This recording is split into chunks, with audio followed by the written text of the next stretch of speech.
And we are home of Spring Lake, which is this beautiful body of water below us, and out of which we're going to have the pleasure of sailing on for the next half hour or so. And I'm excited to have the chance to do that with you guys.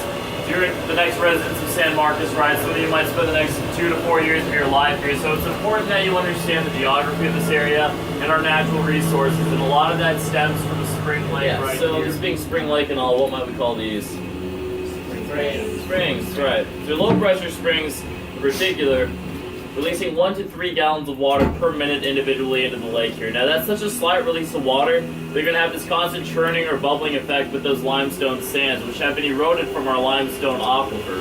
See, this would have been dry land before 1849. Here would have been a spot on the banks of the San Marcos River, and a likely spot at that for Native Americans to gather and build tools. So looking below, you'll notice a lot of man-made objects.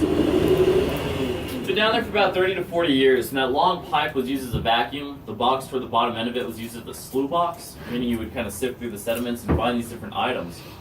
A lot of the rebarb spikes below, they were roped off to make a large grid.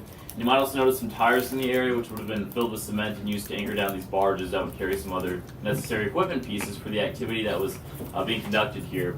Again, late 1970s, late 1980s. Oh, that's Aquaman down there, man. What's he doing? Got a diver. I saw the bubbles. I was like, maybe we have a diver. Yeah, so if you guys look out behind me here, you'll see this series of buoys that's sanctioning off our diving bay. So that's where we conduct these scuba diving certification courses. So you guys being Texas State University students, you can take full advantage of this here. You can register for a scuba diving certification course like you would any other classes. Maybe you need a PFW. That would certainly qualify. I know not all majors require that at this point. But that's an open water certification you'll get, which is universal. So you can use it anywhere in the world. And so you guys are aware of the San Marcos River being consistently 72 degrees, correct? Maybe even to Barton Springs is always 68. Mountain Springs, New Braunfels is always 74. The same conditions here. It's going to be 72. That has to do with the depth of the aquifer in this particular area. And it begins in the aquifer. This water is geothermally heated, right, so by the heat of the earth. And that temperature is also maintained for about 4 miles down the river.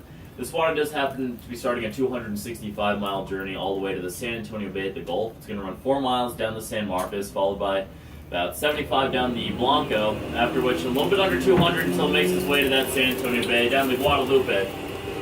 But this temperature is maintained for about 4 miles, and that's the extent of the San Marcos, so that anywhere you enter the San Marcos per se, you can be guaranteed those 72-degree temperatures year-round.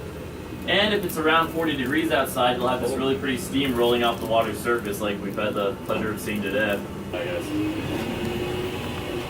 So we'll get docked pretty securely in just a moment. That'll be our cue to exit the vessel safely. I do want to thank you guys for coming out today. Whether you knew it or not, you did help support our efforts out here.